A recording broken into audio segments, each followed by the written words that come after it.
So this is a conversation I've been waiting to have for a very long time. I said during the Murdaugh trial, when you told me you were going to write this book, that you were going to write the definitive volume of the Murdaugh saga, and Valerie Bauerlein, you did it. This book, Thank you. I've not read a book in forever, but I read this book because I started reading it because I knew we were going to interview, and I was like, okay, I'm going to read a bit here, a bit there. Did you dread it? I loved it. And it was crazy because it's like I knew the story, but it was just couldn't stop. I wanted to ask you, before we go into this, before we talk about the book, the Murdaugh story, we have history. We go 24 years. definitionally way back. Yeah. And I got to ask, do I have more dirt on you or do you have more dirt on me? I don't know. A lot of I don't know the answer to that, but we go way back to when you were flacking for the Billboard Association. Yeah, billboards. And you pitched me on a story about billboards, and I said, "Nice to meet you. I don't think there's a good story in billboards right now." You were right. Well, You were right. I got to ask you, you have taken a chaotic, unruly story and somehow managed to bring it into focus in a coherent narrative. How difficult was that to do with this story?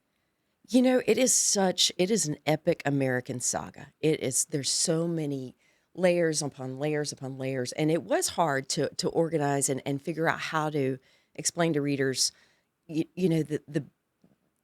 go back to the beginning, that every crime that Alec Murdoch committed or was convicted of has an echo in the past. So I felt like I needed to get into the history in the previous generations, and organizing it was a challenge, but it was hard. Yeah. But I'm glad that it held together for you. I'm glad that you enjoyed it. Just the history, the research. How long did that? I mean, the research alone before you even started writing.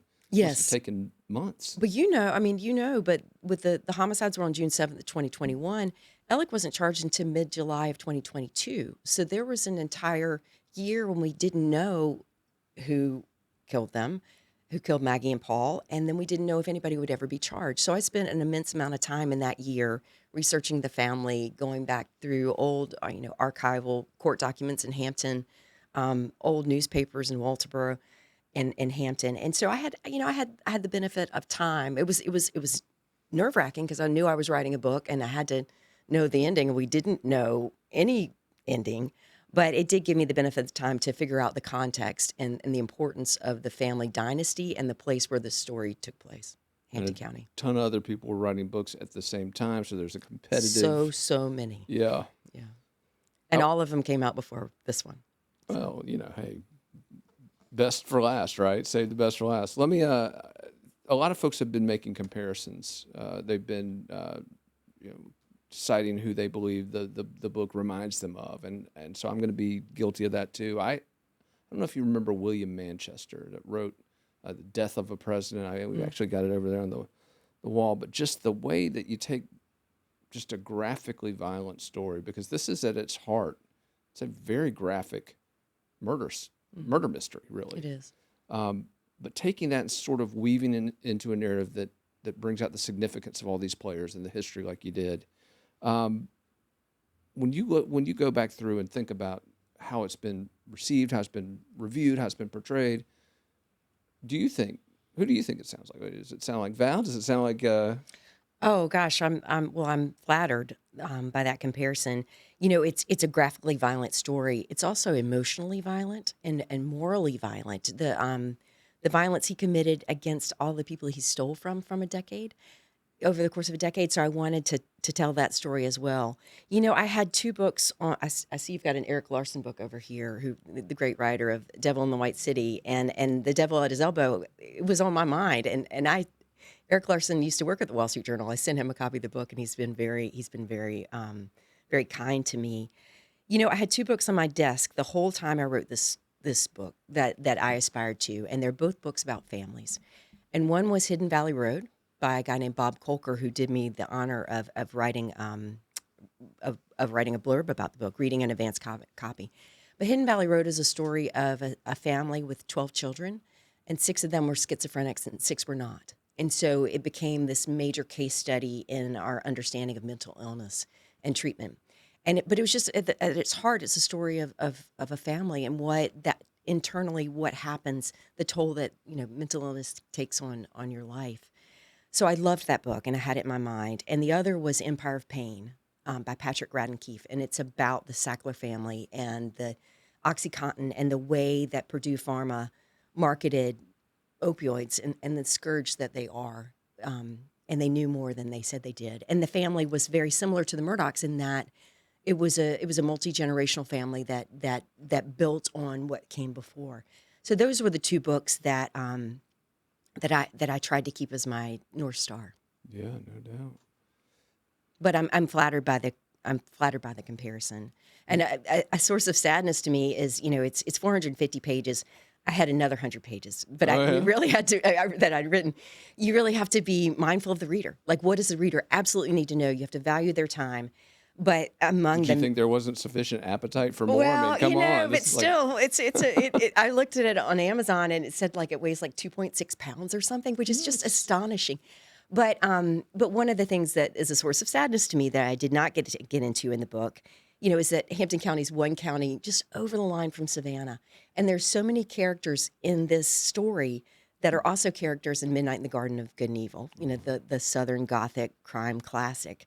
Randolph Murdoch Sr., I'm sorry, June the third, Alec's father, was somewhat of a white witch doctor who was acquainted with Dr. Buzzard and Minerva and these characters in Midnight in the Garden of Good and Evil, the root doctors. I just didn't even have enough time to tell those stories fully. Well, and also it's the challenge of telling a story that isn't over. As we look at the state of play right now, and let's talk a little bit about where this case is now. It'll never be over. Yeah, you're probably right. Alec Murdoch's case taken up by the South Carolina Supreme Court, particularly the jury tampering allegations, which he believes are sufficient to grant him a new trial. Let me ask you this, two parts. Do you think he'll get a new trial? Do you think he deserves a new trial? And I'll warn you with multi-part questions, I always forget one of them. Do I think he'll get a new trial? I think we will. It reminds me of another true crime classic, Fatal Vision, with the case of Jeffrey McDonald in North Carolina, where I'm from. He was convicted of killing his wife and two daughters in the 70s. And it's still in appeals, 40 years later. So I think that we will be in appeals for a very long time. I don't think that Alec Murdoch will ever see the light of day. I mean, we do have that. The state has an insurance policy with his plea and the financials. He'll be in prison for the rest of his life. Do I think he'll get a new trial on the homicides? I think the defense makes a really strong argument. I saw Dick Harpootlian yesterday, and I told him as much.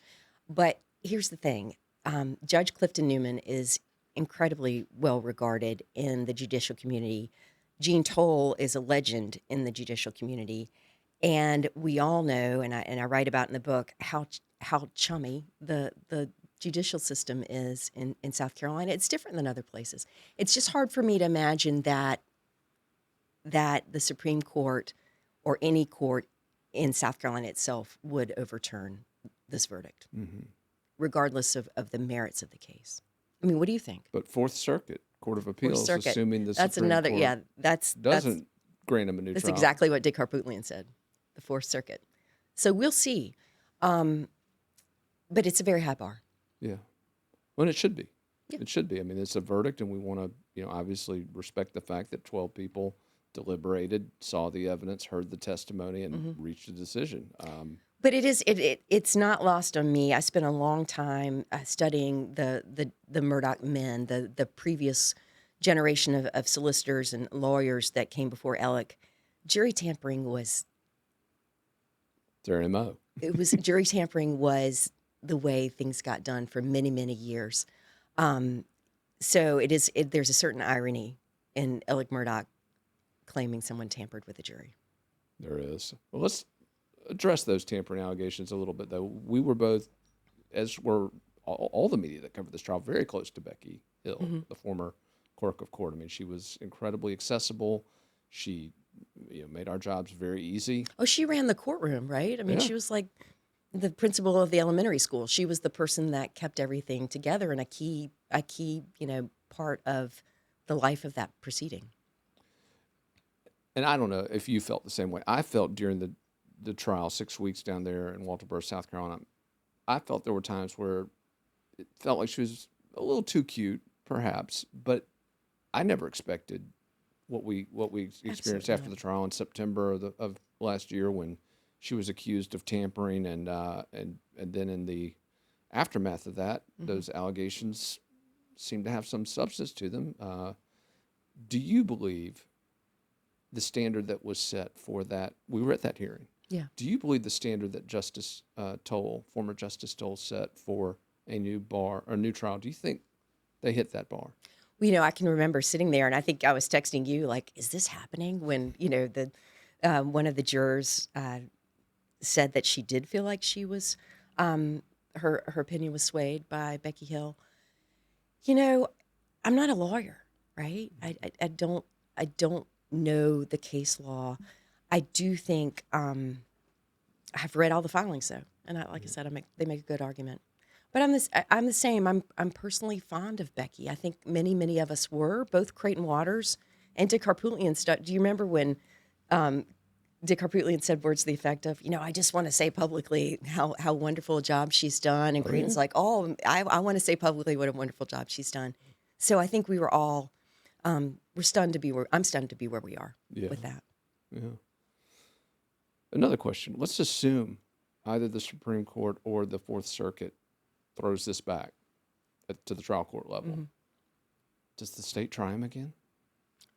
Oh, I can't imagine that they wouldn't. Really? What do you think? Well, I mean, as you mentioned, he's never going to breathe free air again. How is Well, that? but I mean, the fundamental, the reason that this case captivated national attention, in my view, and you talked, we walked into the courtroom every morning, and there were people lined up out front, sometimes starting at 4 a.m, and I would stop and say, "Why are you here? What is it about this case?"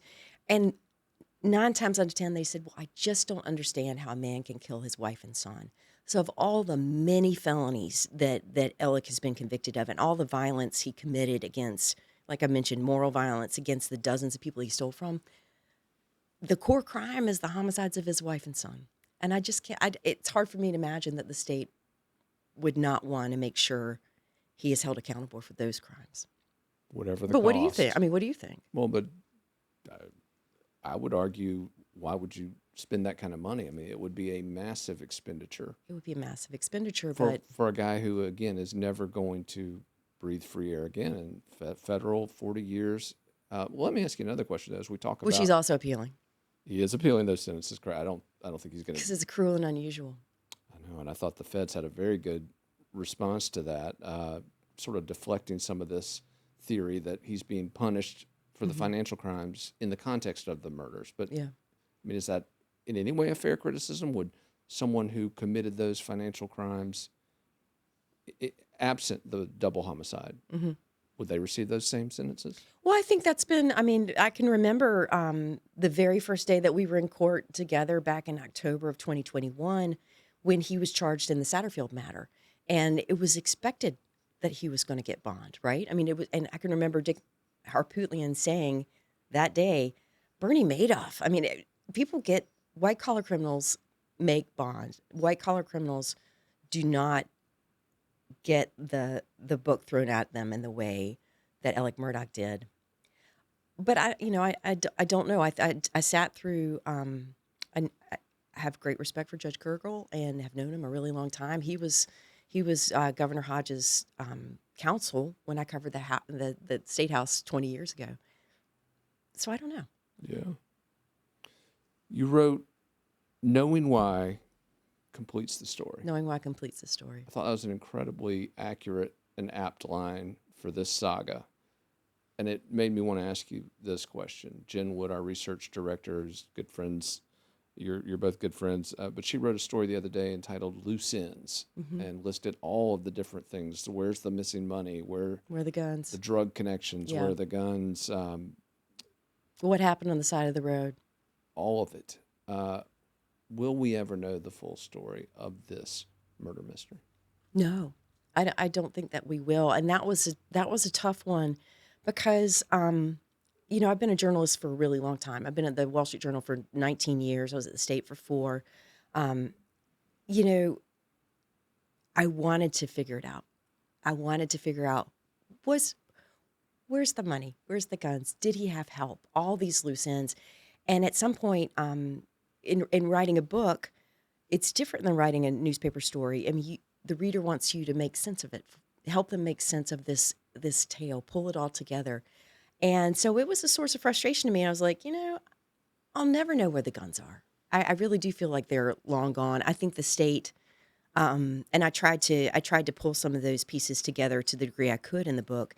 They couldn't come out and say, when he's hovering at the top of the driveway at Alameda, leaving his mother's house the night of the homicides, and he stops for a minute. The Suburban shows he stops for a minute. We get that GM data late in the game. Creighton saying, what he asked Alec, what were you doing? And he's It like, says I dropped my phones. phone in the Yeah, console. phone Really? drop. You dropped your phone in the console for a minute?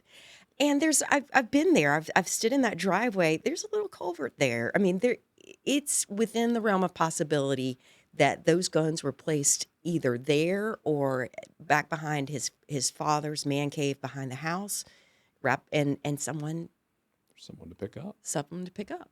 And I You think left that some, is the biggest loose end. Did he have help? In my mind.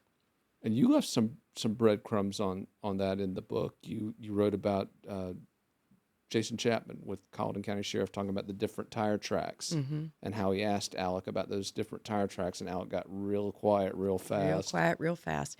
And I also think, Jason Chapman was one, but David Owen. David Owen is a significant character in the book, the lead sled agent who was on the case from the beginning. And he started his career as a crime scene technician. That's what he did. He went out and did, what Melinda Worley did. He would take the evidence. And it was a sanitized scene. It was cleaned up in a way that is hard to imagine Alec Murdoch could have cleaned it up on his own in the short amount of time that he had. So I think there is significant questions about whether he had help. When you referenced the presence on the scene in the immediate aftermath of a law enforcement officer with some known ties to the family, Greg Alexander. And we know that Eddie Smith also failed a polygraph. Polygraphs are obviously not admissible in court, but it was, were you at the house? Were you at 4147 Moselle Road the night of June 7th? He couldn't answer that question truthfully according to the examiner. So I think there are a number of loose ends out here. Yeah. Let's talk about David Owen. You referenced him very, I would say, favorably in the book. Went through a lot of his personal history, and I did like the way you wove different characters into the narrative. So it wasn't just all about Alec. It wasn't just all about the Murdaughs. I really tried. I'm glad. I appreciate you saying that, because one of the questions from the beginning with this book, when I was pitching a proposal to publishers, and we had every person that considered it said, well, he's such a deeply bad person. Who is the reader going to pull for? So in the back of my mind, it was almost like Mr. Rogers, where he says, look for the helpers. And in my mind, there were people that were trying to unravel what Alec Murdoch was, who were trying to get to the bottom of it. There are people that saw the corruption that was inherent in the way the family had run the system for a long time. And so I tried to put some focus on characters, but human beings like David Owen, the sled agent, Creighton Waters, the prosecutor, and others. Blanca Simpson. No, absolutely. There were people that took risk to unwind this. But in assessing the investigation, we sat with Kathleen Parker from Washington Post. Spoke with her often. The one and only Kathleen Parker. During this trial, she was very critical of SLED's investigation of David Owen. Mm-hmm. In fact, allegations that he may have lied to a grand jury. Yeah. I hope I showed those questions in the book too. I think there were certainly questions about the investigation, but I also think if you're dealing with a crime scene that's been sanitized, that's been cleaned up, you're starting way behind the eight ball.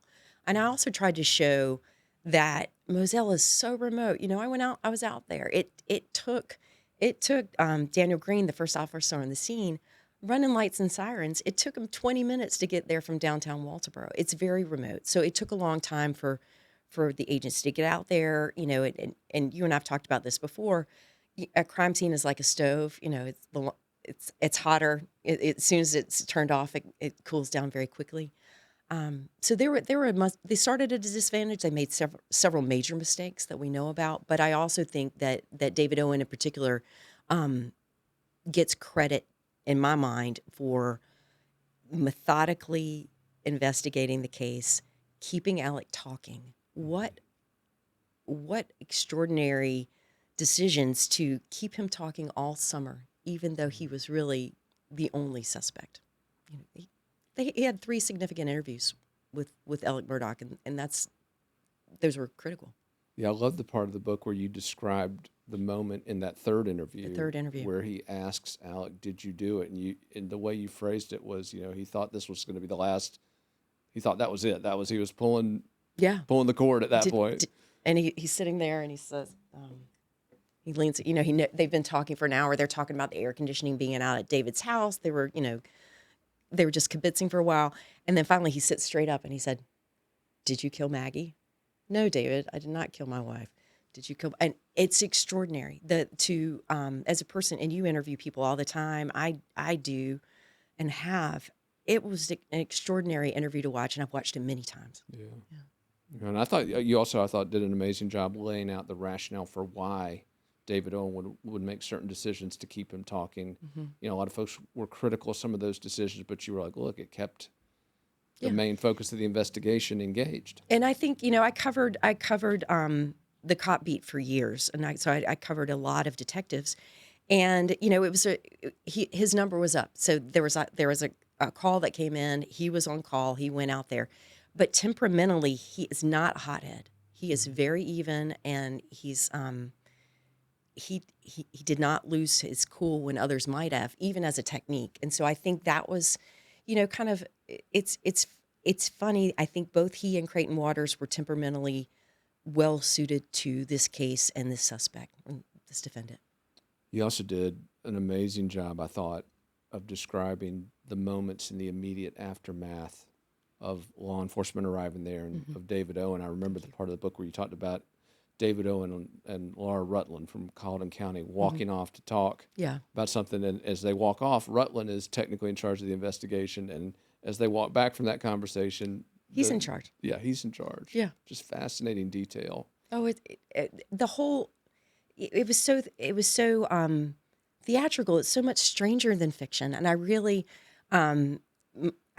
tried to write it like the big story it was. I appreciate you saying that. And we had the benefit of 6 weeks of testimony, lots of body cam videos, lots of interviews. I talked to more than 200 people.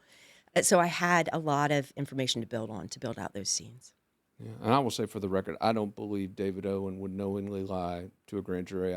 We got to know him during this process as well, and that does not strike me as the kind of person he is. But similarly, you wrote in the book about Creighton Waters, the prosecutor, when he found out that the blood spatter evidence was a no-go, that it had been manipulated. He was outraged. Completely outraged. And perhaps he and David Owen both were operating under the false assumption that they had a smoking gun. And let's be honest, that was what convicted Alec Murdoch in the court of public opinion. The blood spatter. The blood spatter. Because it was the first time that... Well, I think you were the one that reported that, if I'm not mistaken. Yes, it was our media outlet, let's put it that way. But yeah, I mean, and it was one that we reached out to our sources at SLED at the time and said, is this legit? We reached out to those with direct knowledge of the investigation, and yes. But were we all led down a primrose path on that, so to speak? Oh, I can't speak to that. I do know personally. It was such a dynamic story, and you report it according to your standards and your training the best you can at the time. But you'll remember you sat for an interview with the Netflix documentary. I did as well. It was a privilege to be involved with it. I sat down with them in November of 2021, and the documentary aired in February of 2023. A significant amount of time later, the story is so changing over time.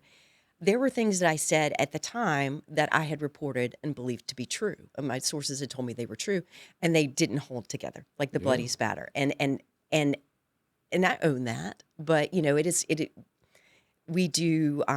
We call it the first draft of history for a reason. We're telling you what we know at a point in time. No, that's true. Oh, I took some flack for that. I'm sure you did too. We both, taken some grief over the course of this story. Oh, when I went to, do you remember this? When I went to Moselle representing the media, which was a huge honor and huge responsibility.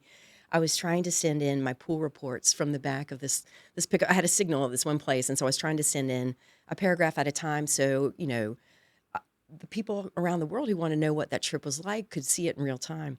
And we were just getting ready to walk onto the property, and this deputy said, "Watch your step. It's a swampy area. It's a country. And be on the lookout. There are feral hogs out here and snakes."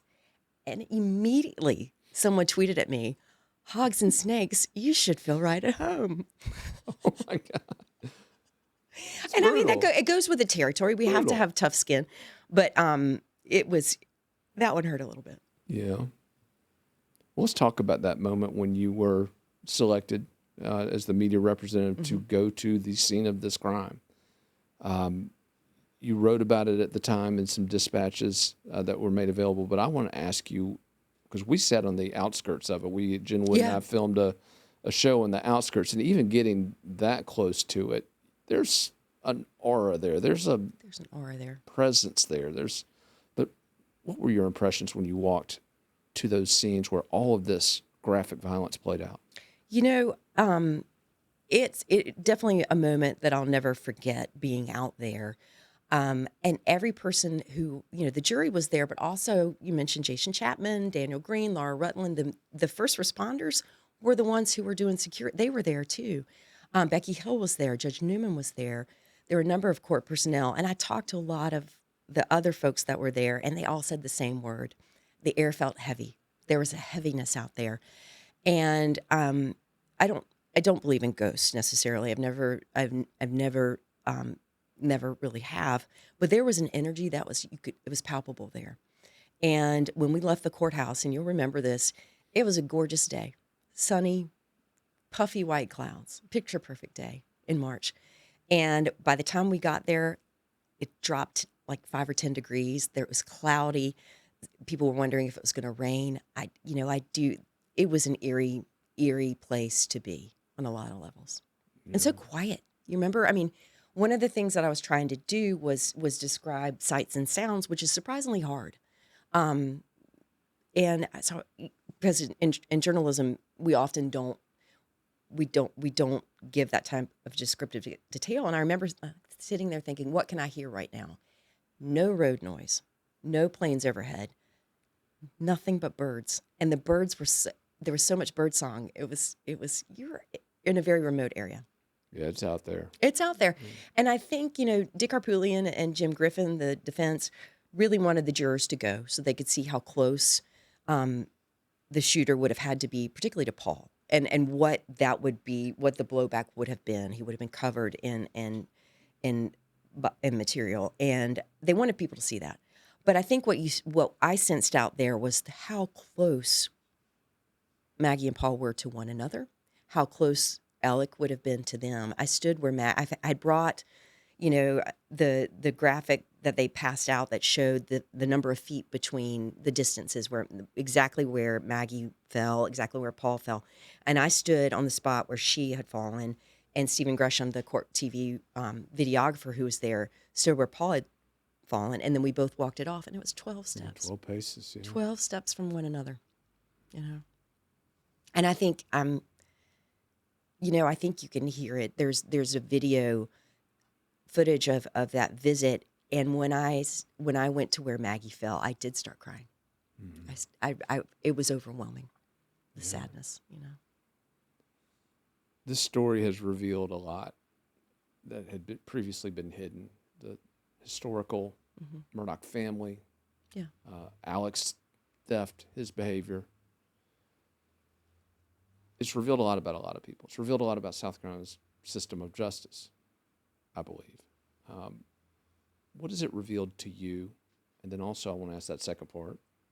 What has it revealed about you?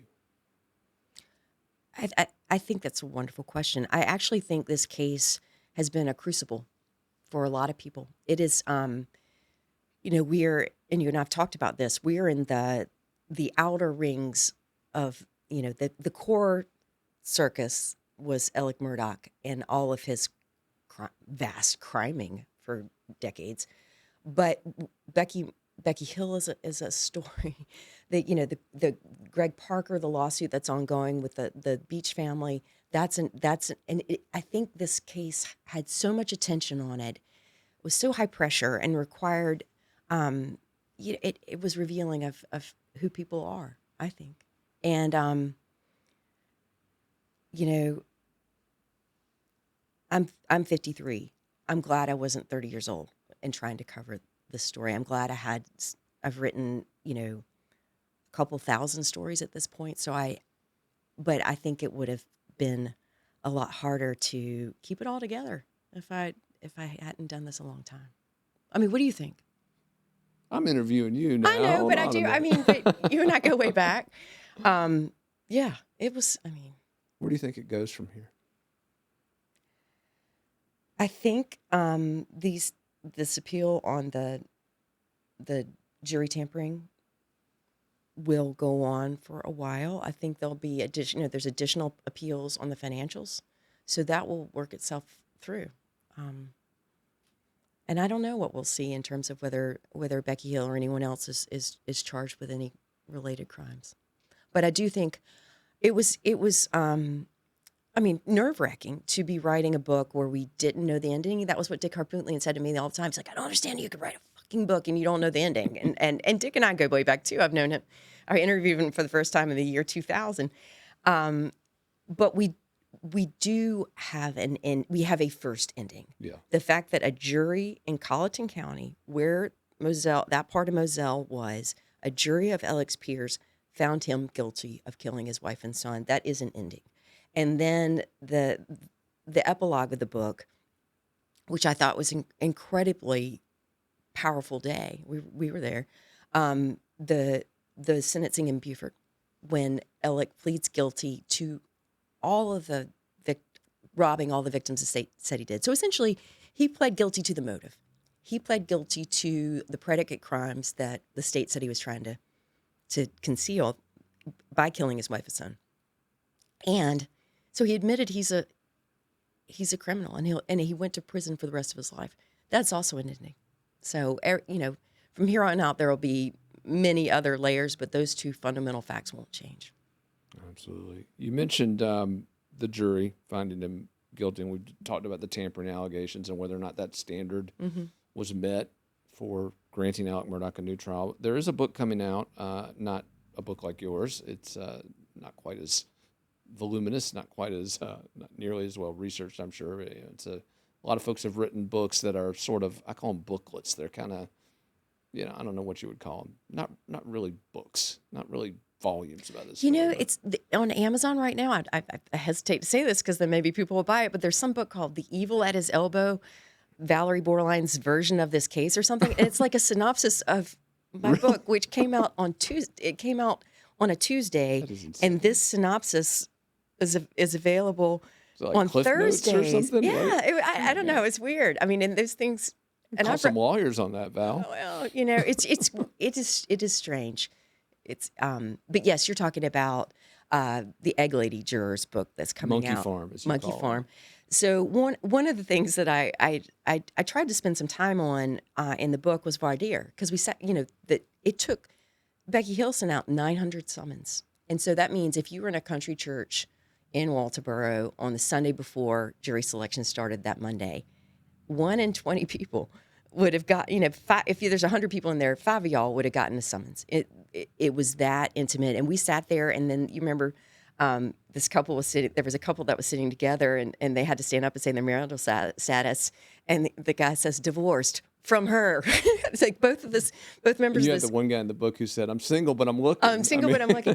He was working that pool. It was not enough. Mallory Beach's first cousin stood up and said, I'm Mallory Beach's first cousin. Did not get disqualified. Yeah. The wife of one of the responding deputies. Yeah, It's a fiance, insane. now wife. Yeah. The brother of the third deputy on the scene ended up getting seated on the jury. So the connections there in that community were so tight. So yes, the juror whose book is coming out here in about a week, I believe, late August. When she stood up, she was very memorable. She stood up and I can see her in my mind right now. She put her hand on her hip, kind of tossed her hair, and said, "I'm married and monkey farm," which is her occupation. That's where she worked. And the monkey farm, everyone in Yemassee and that part of the world knows it's a animal testing facility where they infect monkeys with disease. And she worked there. And do you remember Judge Newman when he calls her back in chambers to talk about whether she had talked out of school about the case? There's a point where they're making small talk, and he said, I bet you don't miss your day job. And she goes, "Oh, no, I love those monkeys." It was the sweetest. It honestly was very sweet. But yeah, her book's coming out shortly. Well, she does in that book. We've seen a brief excerpt of it prior to the release. She alleges that she was singled out for her alleged views on Alec Murdoch and the trial. And as we reported the day of the verdicts, there were those who said that she would have hung the jury. Well, and I think and Dick Harpootlian and Jim Griffin both told me as much that she was their best hope for a hung jury. And we watched, we were sat together and I had the benefit of being able to watch the jury, either watch Alec, the witness, or watch the jury and see how testimony landed. She laughed at all of Dick's jokes. She was just enraptured as Alec talked, even after some of the jurors were looking away or crossing their arms. So I do think that she and I may have read some of her book as well. I do think that she did not. I think the defense was right, that she was leaning towards. But do you ascribe any credibility to her claim that there was a conspiracy to take her off the jury because of those views? I don't know. Yeah. I really don't know. Guess we'll find out. Well, it is clear that, and I talk a little bit about this in the book, many people on that jury knew each other beforehand. Mm-hmm. Becky knew many of the people in that jury very well beforehand. One of the bailiffs babysat for one of the jurors when he was a child. So, I don't know. What about this case got people so invested? What about this case got people so captivated? People die all the time. People die violently all the time. People with political connections and wealth and power die violently often. Yeah. What about this case was a magnet for so many people?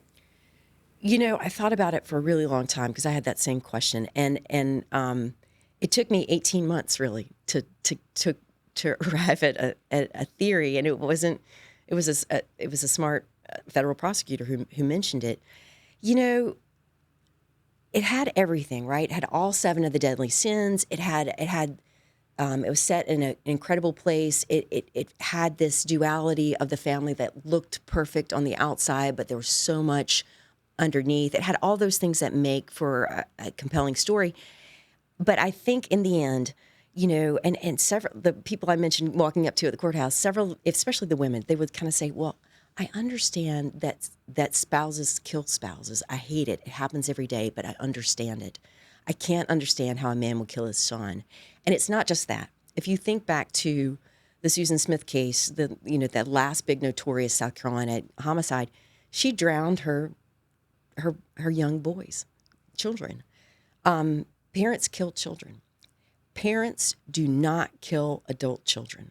There is just almost no precedent. I actually went back. My daughter who's in high school was reading Macbeth, and I read it with her, and then I started reading. I was like, is there a precedent in Shakespeare for a parent killing an adult child? In all of Shakespeare, it's only in Titus Andronicus, and that dude, he killed like 100 people. So I kind of But then, but if you think about the Bible, like all the great stories, the Bible. I mean, Abraham and Isaac doesn't have to go through with it. Back to mythology, I was like, oh, what about mythology? Cronus, Zeus's father, ate his children to try and avoid getting usurped, but he spit them back up. I mean, it is just such a taboo. And someone said to me, it's almost like self-killing to kill an adult child. So I think that was part of it too. We just couldn't quite. It's so unthinkable that I think people are just struggling to wrap their head around it. So did you do it? Do you agree that That's theory? why there's the fixation on it? Yeah, a part of it. I mean, I think it's all of it. I think it's all It's all those of it. things. I mean, Yeah. it's like a point of critical mass, and you just get to the point. And also, I think it was just the way that it unfolded. You know, you had the murders, and then you had the buzz in the background, and then you had that roadside shooting. You had Gloria Satterfield, you had Stephen Smith, and then you had he stole from who? The least of these. He stole from motherless children. He stole from a paraplegic deaf teenager. He and not just their money, he ruined their lives.